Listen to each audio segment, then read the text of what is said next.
E aí pessoal, tudo bem com vocês? Galera, eu já falei com vocês inúmeras vezes que a análise instrumental é uma área importantíssima para a química moderna. Eu tenho um conhecimento limitado em análise instrumental, talvez eu conheça apenas uma introdução, e isso eu compartilho, por exemplo, no meu curso, tudo sobre química analítica, mas a percepção, conhecer a fundo mesmo, eu conheço pouco, porque eu nunca trabalhei na área, não tenho experiência e tive uma análise instrumental muito ruim no meu período de graduação. Entretanto, eu tenho consciência de que essa é uma área importantíssima e que seria muito válido contribuir com o conhecimento aqui para vocês, através da Universidade da Química. Então, trago uma notícia bem legal.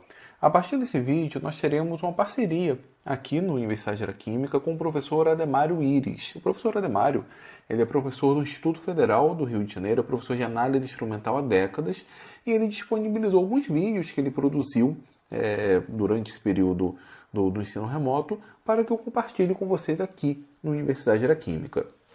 Então nós teremos uma série voltada para análise instrumental. Inicialmente teremos vídeos de potenciometria, posteriormente podemos expandir a série. Então olha só, no início de cada vídeo eu vou passar essa mesma introdução, tá? Exatamente isso que eu estou falando com vocês agora, com a mesma camisa, enfim, essa mesma introdução. Eu vou colocar aqui do lado a minutagem para que nos vídeos posteriores vocês simplesmente pulem, né? Não precisam ver eu falando tudo isso de novo e venham e assistam, né, diretamente a aula de análise instrumental. Para você reconhecer os vídeos dessa série, bom, algumas descrições. Primeiro, na descrição do vídeo, na verdade no título do vídeo, eu vou colocar a hashtag análise instrumental, vai ser mais fácil de você identificar. Na descrição do vídeo, eu vou colocar, por exemplo, o site da equipe de análise instrumental do Instituto Federal do Rio de Janeiro, na verdade, site não, o canal da equipe de análise instrumental. Eles, há pouco tempo, publicaram um e-book de análise instrumental também, muito bacana. Vou deixar aqui na descrição, caso vocês queiram comprar o livro, comprar o e-book. E também eu vou deixar na descrição o link para a entrevista que eu fiz com o professor Ademário aqui no DQ Entrevista, para que você conheça um pouco do trabalho dele, tá ok? Acho que eu já falei bastante. Lembrando, nos próximos vídeos vai ser a mesma coisa, só que eu vou deixar a minutagem aqui. Por favor, galera, deixem seus comentários, compartilhem, deixem o seu like. Teremos toda a série de potenciometria, mas se vocês gostarem, né, se acharem esse formato legal, então poderemos ter outras séries, né, abordar outros temas da grande área de análise instrumental. Beleza, galera? Valeu então e fiquem com o professor Ademário.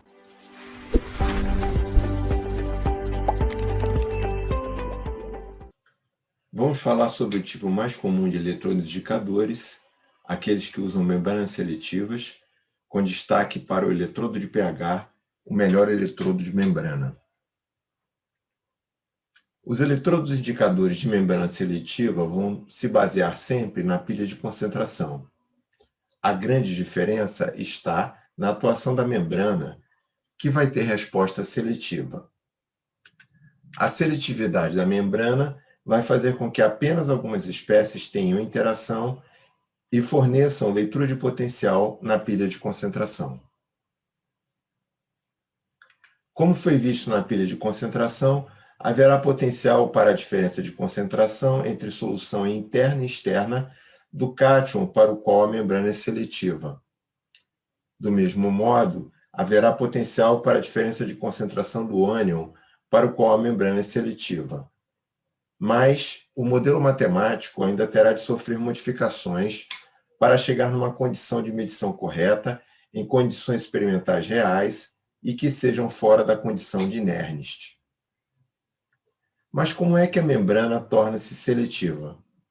Os mecanismos de seletividade são específicos para cada espécie de íon e não há indicadores totalmente seletivos. Sempre existirá a possibilidade de interferência em alguma condição do meio em que ocorre a medição. O eletrodo de pH é considerado o melhor eletrodo de membrana e será descrito com algum detalhe. As figuras mostram alguns modelos de fabricantes tradicionais, começando pelo da Metron, Digimed, Endres Reuser e Thermo Fisher. O eletrodo de vidro é considerado o melhor eletrodo de membrana por ter a membrana mais seletiva de todas. Mas por que a membrana de vidro é tão seletiva ao íon H+? Estruturalmente, o vidro é um polímero amorfo, com proporção constante entre silício e oxigênio, e proporção variável de sódio. E ele não é um sólido na temperatura ambiente, mas um líquido de altíssima viscosidade. Nessa estrutura amorfa, íons sódio podem sair para dar lugar a íons H+. E se os íons H+ já estiverem presentes na estrutura, eles podem sair para dar lugar a íons sódio, pois são íons de mesma carga e o H+ tem tamanho menor que o sódio, mas a estrutura já tinha sódio. Apenas mais um íon pode interagir facilmente com a membrana e trocar tanto com H+ quanto com sódio+, por questões de tamanho. O íon lítio+. Podemos concluir que um vidro que tenha manufatura cuidadosa será seletivo primariamente a H+, lítio+, e sódio+, e não interagirá com ânions, já que a estrutura amorfa do silicato é um ânion e não teria nenhuma facilidade em ser trocado. Mas existe um outro mecanismo de seletividade no eletrodo de vidro, além da seletividade pelo tamanho do íon. É a seletividade da cinética do transporte aquoso. O transporte do íon H+ em água é muito rápido, muito mais rápido do que qualquer outro cátion por causa da ligação hidrogênio.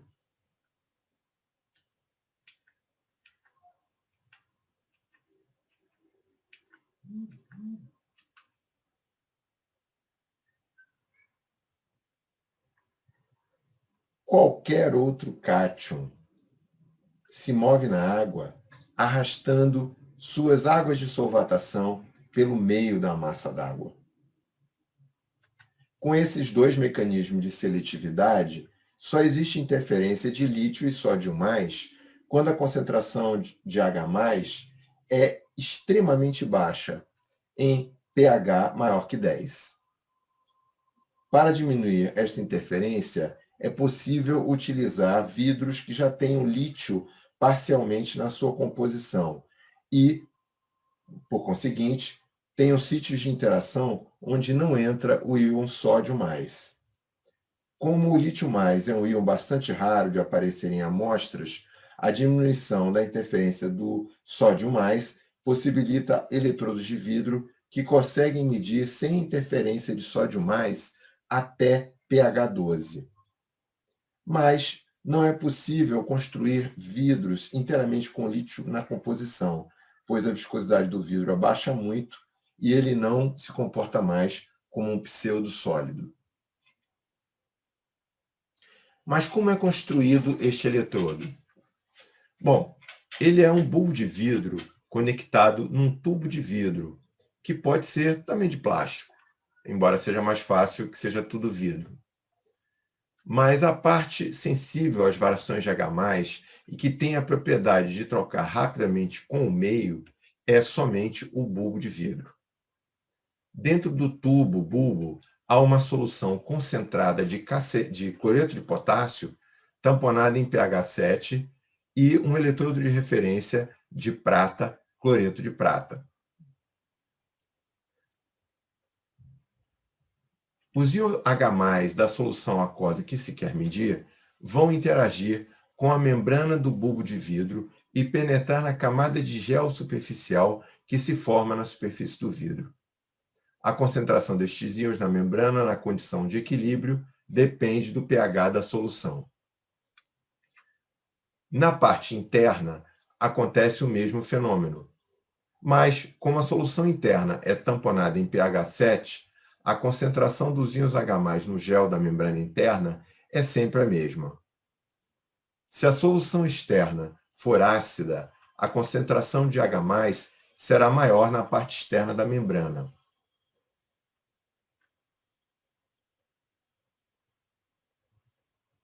Ainda adaptando o modelo de Nernst, podemos ver que o potencial desenvolvido na membrana será positivo quando a solução externa for ácida.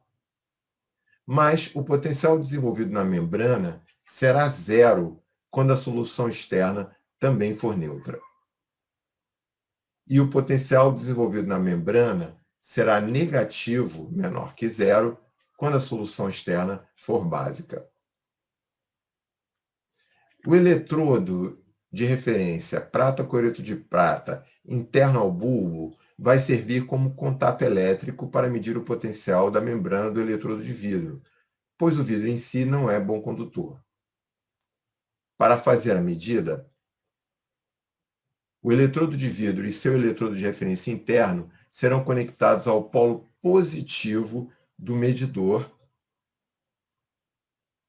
e um outro eletrodo de referência será ligado ao polo negativo do medidor.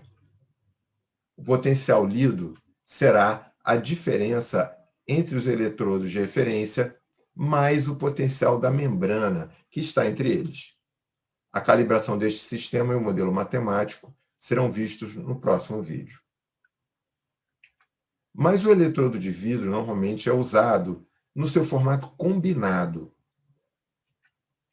onde tanto o eletrodo indicador quanto o eletrodo de referência estão todos juntos na mesma estrutura. É o eletrodo combinado de vidro que normalmente é chamado de eletrodo de pH. No eletrodo combinado, temos a junção cerâmica do eletrodo de referência externo e os dois eletrodos de referência no mesmo corpo. O detalhe inclinado mais acima mostra os elementos separados. O mais abaixo, os elementos juntos. O cabo do eletrodo é coaxial, isto é, há um cabo dentro de outro, com isolamento entre eles, para ler os sinais elétricos dos dois eletrodos de referência, sendo que o sinal da membrana vem junto com o sinal do eletrodo de referência mais interno, no fio mais central. A última figura mostra um sistema completo e guardado na solução de cloreto de potássio.